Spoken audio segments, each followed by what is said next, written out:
The first gunshot echoed across the dusty streets of Willow Creek like thunder, sending Clara Dawson scrambling behind an overturned wagon, her heart pounding in her chest as the second bullet splintered the wood mere inches from her head. It was 1876 in the unforgiving territory of Wyoming, where the law was often whatever the strongest man in town decided it should be, and today, that man had decided Clara needed to be taught a lesson. The hot summer sun beat down mercilessly as Clara pressed herself against the rough wooden planks, the torn fabric of her dress already stained with blood from the beating she'd received earlier. Her crime had been simple in the eyes of most. She had refused the advances of Victor Harrington, the son of the wealthiest rancher in the county. Her rejection had wounded his pride, and in Willow Creek, a wounded pride was often more dangerous than a loaded gun. "You can't hide forever, girl!" Victor's voice boomed across the street, followed by the sound of his boots crunching on the dusty ground. "No woman turns down a Harrington!" Clara's fingers dug into the dirt beneath her as she calculated her chances. The general store was just 20 yards away, but with her bruised ribs and swollen ankle, it might as well have been 20 miles. She closed her eyes, silently praying for a miracle that seemed unlikely to come in a town that had already decided her fate. The sudden thunder of hoofbeats made her eyes snap open. A cloud of dust rolled down the main street as a lone rider approached at a breakneck pace. The stranger pulled his horse to a halt between Clara's hiding spot and her pursuers, the animal rearing dramatically. "That's far enough." The rider's deep voice cut through the tension like a knife. Clara peered around the edge of the wagon to see a tall man dismounting. His face was partially obscured by the shadow cast by his wide-brimmed hat, but she could make out a strong jaw dusted with stubble and eyes that seemed to burn with a quiet intensity. "This ain't your business, stranger," Victor spat, flanked by two of his father's ranch hands who had helped administer Clara's earlier beating. "This woman's got a lesson to learn." The stranger took a measured step forward, his spurs jingling softly with each movement. "Looks to me like 3 men beating on 1 woman isn't much of a fair lesson." "She refused me." Victor's face contorted with rage. "No woman has the right. She has every right," the stranger interrupted, his voice deadly calm as his hand hovered near the revolver at his hip. "A woman doesn't owe any man her attention or her affection, not even a Harrington." A hush fell over the small crowd that had gathered to watch. No one had ever spoken to Victor Harrington like that, not in Willow Creek. Victor's hand twitched toward his gun, but something in the stranger's stance made him hesitate. "Who the hell are you to tell me what's right?" "Name's Thomas O'Malley." The man didn't blink, didn't shift his weight. "And where I come from, men who beat women for saying no aren't considered men at all." Clara watched the exchange with bated breath. This Thomas O'Malley had either just saved her life or condemned them both. "You're making a big mistake, O'Malley," Victor growled, but there was a note of uncertainty in his voice now. "My father owns half this county." "And yet he doesn't own this woman," Thomas replied evenly. "Now, why don't you and your friends head on back to your ranch? This matter's finished." For a long, tense moment, it seemed like Victor might draw.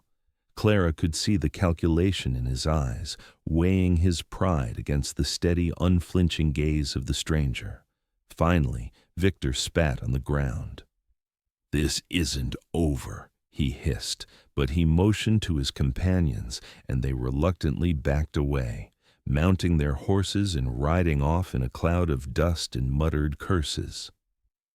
Only when they were out of sight did Thomas O'Malley turn his attention to Clara. He approached slowly, as one might a wounded animal, and crouched down beside the wagon. "They're gone now, miss," he said, his voice gentler than before. "Are you badly hurt?" Clara tried to stand, wincing as pain shot through her ribs. "I'll live," she managed, though her legs trembled beneath her. Thomas reached out a steady hand to help her up. "Let me take you to a doctor." "No doctor in this town will treat me now," Clara said bitterly. "Not after I've crossed the Harringtons." Thomas frowned, the lines around his eyes deepening. "Then I'll take you somewhere safe." Clara studied him warily. Experience had taught her that men rarely offered help without expecting something in return. "Why would you help me? You don't know me." A shadow passed over Thomas's face. "I've seen what men like Harrington can do when they think they're entitled to a woman. No one deserved to be treated like that." He paused, then added more softly, "My name's Thomas O'Malley. I'm passing through on my way north." "Clara Dawson," she replied, still uncertain but with few options left. "Miss Dawson, I'd be honored to escort you somewhere safe if you'll allow it." Clara glanced around the town she'd called home for the past 2 years. Every face that peered out from windows and doorways quickly disappeared when she met their gaze. She had no allies here anymore. "I have a sister in Laramie," she said finally. "If I could get there." Thomas nodded. "Then Laramie it is." He helped her onto his horse before mounting behind her, careful not to aggravate her injuries. As they rode out of town, Clara allowed herself a single backward glance at Willow Creek. She had come here hoping for a fresh start after the war had taken her parents and their small farm in Missouri. Now she was leaving with nothing but the clothes on her back and the protection of a stranger whose motives she couldn't yet trust. The journey to Laramie would take several days, but Thomas insisted they stop early that first evening to allow Clara to rest. He made camp in a small clearing near a stream, building a fire and tending to it with practiced ease. "You should eat something," he said, offering her a portion of the dried beef and hardtack he carried in his saddlebags. Clara accepted it gratefully, suddenly aware of how hungry she was. "You're not from around here, are you?" Thomas shook his head, pouring her a cup of coffee from the pot he'd set near the fire. "I was born in Boston, came west after the war." "You fought?" "Union cavalry," he confirmed. "Afterward, I couldn't settle back into city life. Too many ghosts." He handed her the tin cup. "What about you? How'd you end up in a place like Willow Creek?" Clara sipped the strong coffee, welcoming its warmth. "I was teaching at the schoolhouse. After my parents died, I needed work, and they needed a teacher." She sighed. "It was fine until Victor decided he wanted me. When I refused his proposal, he made sure I lost my position, said no decent woman would turn down a man like him unless she was morally compromised." Thomas's jaw tightened, and the town believed him. Most did, or at least they pretended to. Clara stared into the flames. It's easier to believe the worst about someone than to stand against the Harringtons. "That doesn't make it right." Clara looked up, studying Thomas's face in the firelight. His eyes were a deep green, she noticed now, and they held a kind of weathered compassion that spoke of his own hardships. "No," she agreed softly. "It doesn't."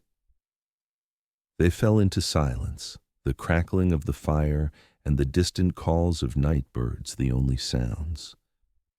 Clara watched as Thomas tended to his horse, speaking to the animal in low, soothing tones. There was a gentleness to his movements that contrasted sharply with the capable way he had faced down Victor. "You should get some rest," Thomas said eventually, returning to the fire. "We've got a long ride ahead tomorrow." Clara nodded, though sleep seemed unlikely with her body aching and her mind racing. Thomas offered her his bedroll, insisting he was accustomed to sleeping rough, and eventually exhaustion overcame her discomfort. She awoke to the smell of coffee and bacon. Thomas was already up, moving about the camp with quiet efficiency. When he noticed her watching, he offered a small smile. "Morning," he said. "Hope you're hungry." Over breakfast, Thomas outlined their route to Laramie, explaining they'd need to stop in a small settlement called Pine Ridge to replenish their supplies. Clara listened attentively, impressed by his knowledge of the territory. "You've traveled these parts before," she observed. Thomas nodded. "I work as a scout sometimes for wagon trains or cattle drives. You learn the land pretty quick that way." "And when you're not scouting?" A faint smile touched his lips. "I drift. Take odd jobs, keep moving." "That sounds lonely," Clara said before she could stop herself. Something flickered in Thomas's eyes, a brief vulnerability quickly masked. "I suppose it can be," he admitted. "But it has its freedoms, too." They broke camp soon after, continuing their journey across the rugged Wyoming landscape. Clara found herself growing more comfortable in Thomas's presence. Despite his reticence, there was something reassuring about him, a steadiness that made her feel safer than she had in months. As they rode, he pointed out landmarks and shared stories of his travels. He spoke of the Shoshone and Arapaho tribes he'd encountered, the vast cattle herds moving north to Montana, the gold miners heading west with dreams in their eyes. His voice, usually so measured, grew animated when he described the untamed beauty of the territories. By nightfall, Clara realized she was beginning to trust this quiet, thoughtful man who had appeared from nowhere to defend her honor. It was a dangerous feeling, perhaps, but one she couldn't quite suppress. They reached Pine Ridge by noon the following day. It was little more than a cluster of buildings around a dusty crossroads, but it boasted a general store and a small saloon that served food. "Wait here," Thomas said as they dismounted outside the store. "I'll get what we need." Clara shook her head. "I've been sitting all morning. I could use the chance to stretch my legs." Thomas looked uncertain, but nodded. "Stay close." The shopkeeper eyed Clara's bruised face suspiciously when they entered, but Thomas's presence seemed to forestall any comments. They were selecting supplies when the door swung open and 3 men entered, trail worn and dusty. Clara felt Thomas tense beside her before she recognized the newcomers. One of them was a ranch hand from the Harrington spread, a man called Jenkins, who had been among those who'd beaten her. "Well, look what we have here," Jenkins drawled, his hand moving to rest on his pistol. "The teacher and her knight in dusty leather." Thomas casually shifted his position, placing himself between Clara and the men. "We're just passing through," he said evenly. "No need for trouble." Jenkins sneered. "Victor's put out word about you two. $50 for the woman, alive. 100 for you, O'Malley. Dead or alive, he ain't particular."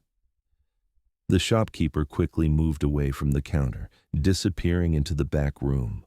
Clara's heart hammered in her chest. She watched the 3 men spread out, blocking the exit. "You boys really want to do this?" Thomas asked quietly.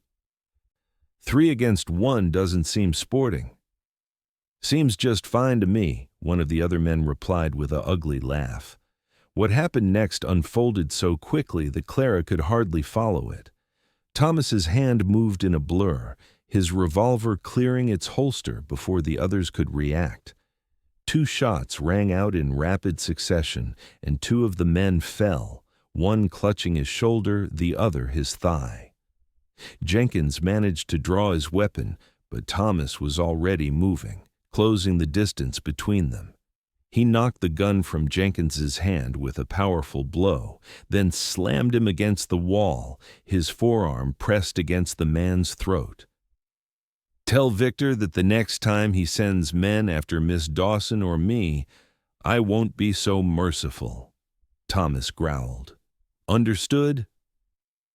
Jenkins nodded frantically, his face reddening under the pressure on his windpipe. Thomas released him with a disgusted shove and turned to Clara. "We need to go, now." They gathered their supplies hastily, Thomas tossing money on the counter for the terrified shopkeeper. Outside, he helped Clara mount quickly before swinging up behind her. "Hold tight," he murmured, and then they were galloping out of Pine Ridge, dust billowing in their wake.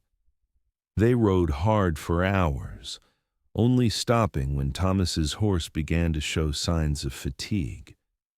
He led them off the main trail, following a narrow path that wound through a stand of pine trees to a small, secluded clearing beside a creek.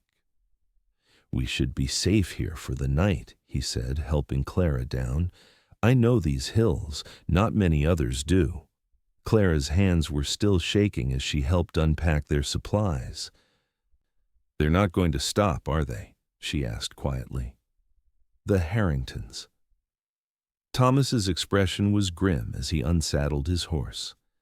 Men like Victor Harrington don't take kindly to being refused or defied. His pride won't let him. "I'm sorry I've dragged you into this," Clara said, guilt washing over her. "You could have been killed back there." Thomas paused in his work, turning to face her fully.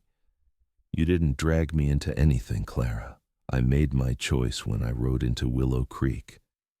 "But why?" she pressed. "Why risk your life for a stranger?" Thomas was quiet for so long that Clara thought he might not answer. When he finally spoke, his voice was low, almost as if he were speaking to himself. "I had a sister once, Nora. She was young, beautiful. A man in our town decided he wanted her, wouldn't take no for an answer. One night, he cornered her." Thomas's voice grew tight. "By the time I found her, it was too late. The law did nothing. His family had influence, so I dealt with him myself." Clara felt a chill run through her that had nothing to do with the evening air. "What happened?" "I killed him," Thomas said simply, "and I've been moving ever since." The confession hung between them, altering the space they shared. Clara found herself moving closer to him, drawn by the raw honesty in his voice. "I'm sorry about your sister," she said softly. Thomas nodded, accepting her sympathy with quiet dignity. "I couldn't help her, but maybe I can help you." Clara reached out impulsively, placing her hand on his arm. "You already have." His eyes met hers, and something shifted in their depths. For a moment, they stood frozen in a silent communion of shared understanding. Then, Thomas gently stepped back, resuming his work on the campsite. "We should eat," he said, his voice a touch rougher than usual. "Then get some rest. We still have a long way to Laramie."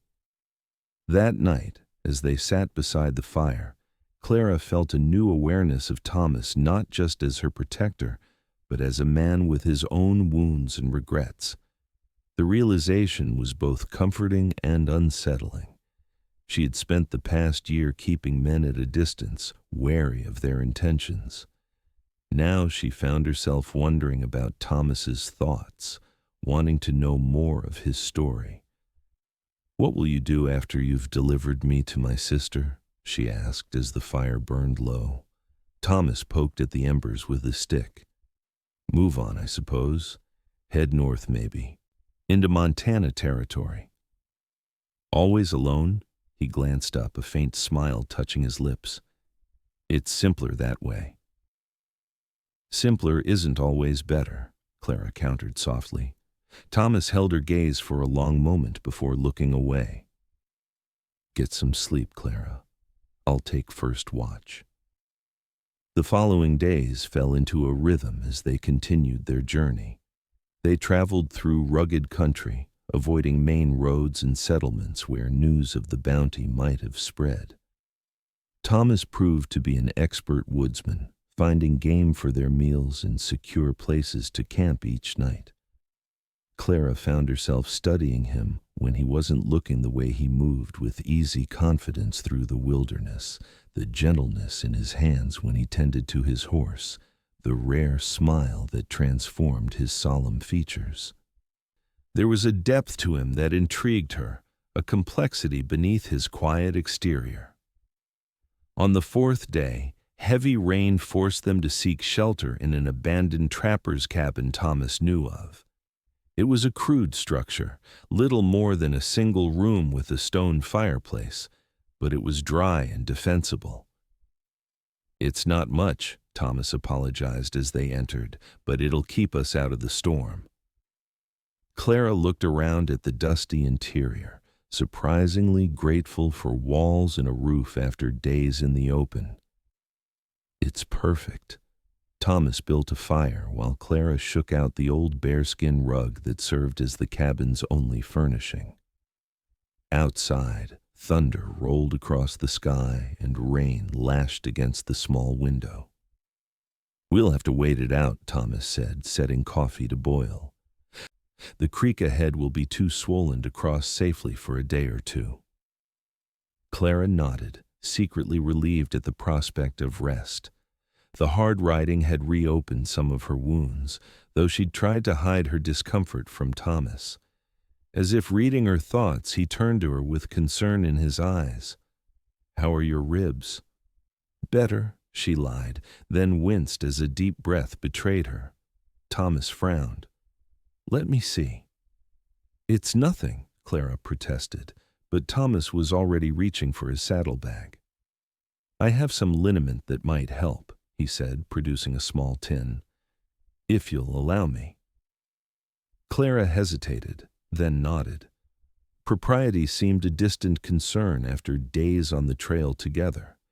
With surprising delicacy, Thomas helped her remove her outer jacket, leaving her in her cotton blouse. His fingers were gentle as he applied the pungent salve to her bruised side, his touch clinical but not impersonal. "They didn't hold back," he observed grimly, seeing the extent of the discoloration.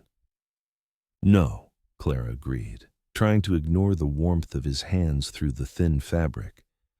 "Victor wanted to make an example of me." Thomas's jaw tightened. "Men like that deserve a special place in hell." "Do you believe in hell, Thomas?" Clara asked, watching his face in the firelight. His eyes met hers, deep and searching. "I've seen enough of it on earth to think it must exist somewhere else, too." When he finished tending to her injuries, neither moved immediately. They remained close, the storm raging outside while something quieter, but no less powerful, stirred within the cabin. "Thank you," Clara said softly, aware of how near he was, of the scent of pine and leather that clung to him. Thomas nodded, his eyes lingering on her face. For a moment, Clara thought he might lean closer, might bridge the small distance between them. Instead, he pulled back, rising to his feet in a fluid motion.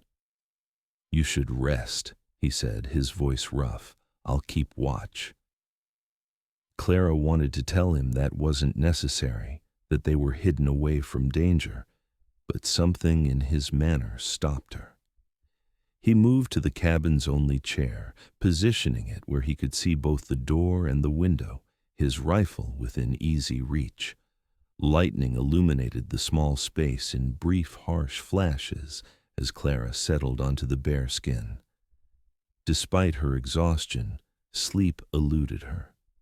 She was acutely aware of Thomas's presence across the room, of the unspoken current that had passed between them. "Thomas?"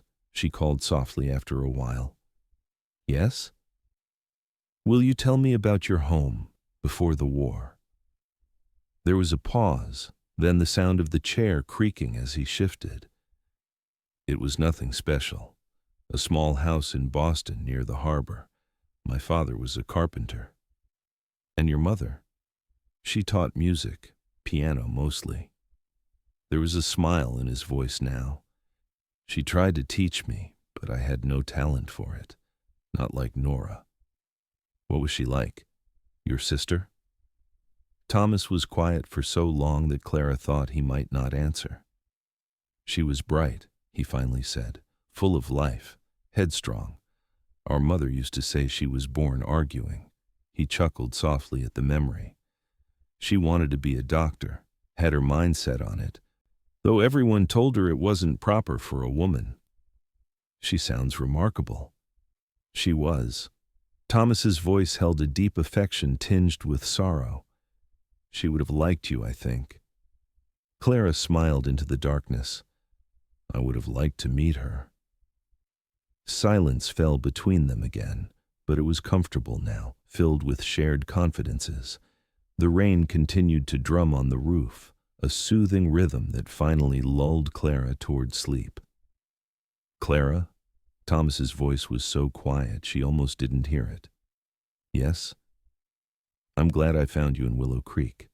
The simple statement warmed her more than the fire. So am I, she whispered back. Morning brought clear skies, but as Thomas had predicted, the creek was running high and fast. They spent the day at the cabin, Thomas venturing out only briefly to check their surroundings and hunt for dinner. Clara used the time to wash her clothes in rainwater collected from a barrel outside, hanging them near the fire to dry. She found herself humming as she worked, a lightness in her spirit that had been absent for months. When Thomas returned with a brace of rabbits, she greeted him with a smile that made him pause in the doorway, his expression softening in a way that made her heart beat faster. That evening, as they shared the meal she had prepared, Clara found the courage to ask what had been on her mind. What if I don't stay in Laramie? Thomas looked up from his plate, surprised. I thought your sister, Nancy, will welcome me, Clara assured him, but I don't know if I want to settle there after everything that's happened. She hesitated. I've been thinking I might go further west, Oregon maybe. I hear they need teachers there. Thomas studied her face. That's a long journey for a woman alone. I wouldn't have to be alone, Clara said quietly, holding his gaze. The implications of her words hung in the air between them. Thomas set down his plate slowly, his expression unreadable. Clara, he began, his voice careful. What happened in Willow Creek, it's made you vulnerable, grateful. I wouldn't want you to confuse that for something else. Is that what you think? Clara felt a flicker of anger. That I'm some helpless girl looking for a protector? No, Thomas said quickly. That's not what I meant. I know exactly what I'm feeling, Clara continued, rising to her feet, and it has nothing to do with gratitude. You saw me as a person when everyone else saw property to be claimed. You treated me with respect when others thought I owed them my affection. She took a steadying breath. But more than that, I've seen the man you are, Thomas. Kind, honorable, someone who carries his burdens without letting them destroy his capacity for compassion. Thomas stood too, his eyes never leaving hers. I'm a drifter, Clara, a man with blood on his hands and a past that follows him. We all have pasts, she countered. Mine nearly got me killed in Willow Creek. Does that mean I don't deserve a future? That's different. Is it? Clara stepped closer to him. I'm not asking for promises, Thomas. I'm asking if there might be room in your journey for someone else, someone who chooses to be there. Thomas's expression wavered, the careful distance he maintained beginning to crumble. I've been alone a long time, he said softly. So have I, Clara replied, even before Willow Creek. Slowly, as if giving her time to step away, Thomas raised his hand to her face, his fingers gently tracing the fading bruise on her cheek. Clara leaned into his touch, her eyes closing briefly at the tenderness of the gesture. "I don't want to disappoint you," he murmured. Clara opened her eyes, meeting his gaze steadily. "Then don't." The kiss, when it came, was gentle a question more than a demand. Clara answered by stepping closer, her hands coming to rest on his chest as his arms encircled her with careful restraint, mindful of her healing injuries. When they parted, Thomas rested his forehead against hers, his breathing uneven. "I'm not good at staying in one place," he warned. Clara smiled. "Then we won't, not until we're ready." The creek subsided enough to cross by the following afternoon. As they continued their journey toward Laramie, something had shifted between them. Thomas rode closer to Clara now, his hand occasionally finding hers, his smiles coming more easily. They were a day's ride from Laramie when disaster struck. They had stopped to water the horse when the sound of approaching riders made Thomas reach for his rifle. Before he could take aim, bullets tore through the undergrowth around them. "Run!" Thomas shouted, pushing Clara toward the cover of nearby rocks as he returned fire. Clara scrambled for safety, heart pounding as she recognized Victor Harrington's voice among their attackers. He had tracked them all this way, his wounded pride demanding satisfaction. The gunfight was brief but intense. Thomas moved with deadly precision, but they were outnumbered. When a bullet grazed his arm, Clara seized his fallen pistol and fired at an approaching attacker, her hand steadier than she would have believed possible. Her shot struck true, sending the man tumbling from his horse. In the moment of confusion that followed, Thomas regained his rifle and fired 3 rapid shots that sent the remaining attackers retreating, all except Victor. He circled back, rage contorting his features as he charged toward Clara, his gun raised. Thomas threw himself forward, tackling Clara to the ground as Victor's bullet whistled overhead. In a fluid motion, Thomas rolled to his feet and fired once. Victor jerked in his saddle, a look of disbelief spreading across his face before he toppled to the ground. Silence fell, broken only by the sound of retreating hoofbeats and their own ragged breathing. "Are you hurt?" Thomas asked urgently, helping Clara to her feet. She shook her head, her eyes fixed on Victor's still form. "You killed him." Thomas followed her gaze, his expression grim. "He gave me no choice." Clara knew it was true. Victor would never have stopped hunting them, his obsession too deeply rooted in his twisted sense of entitlement. Still, the finality of his death and the implications for their future weighed heavily upon her. "What happens now?" she asked quietly. Thomas looked at her, his eyes filled with a complex mixture of emotions. "That depends on you," he said. "Harrington's men will tell his father what happened. We won't be safe in these parts." Clara nodded slowly. "Then we don't stay in these parts." Thomas studied her face, searching for doubt or fear. Finding none, he reached for her hand, his grip firm and reassuring. "Oregon's a long way," he said. Clara smiled, a genuine smile that reached her eyes despite the danger they had just faced. "I've heard Montana's beautiful this time of year." Thomas's answering smile transformed his face, erasing the lines of worry that had marked it since they'd met. "I know some good trails through the mountains," he offered, "places few men have seen." "That sounds perfect," Clara said, meaning it with all her heart. They buried Victor quickly but properly before continuing their journey, now heading north rather than east. Clara knew they were leaving behind the possibility of sanctuary with her sister, but she felt no regret. She had found something rarer than safety in Thomas O'Malley. She had found understanding, respect, and the promise of a shared future. 2 months later, Clara stood on the porch of a small cabin nestled in a valley at the foot of the Montana Rockies. Thomas had built it with his own hands while they had wintered in a nearby mining town where Clara had found work teaching the miners' children. As she watched him approach from the stream, fishing rod in hand and a string of trout slung over his shoulder, Clara felt a contentment she had never known before. When he reached her, Thomas set down his catch and drew her into his arms, his kiss a promise kept. "Happy?" he asked, his eyes crinkling at the corners in the way she had come to love. Clara rested her head against his chest, listening to the steady beat of his heart. "More than I ever thought possible."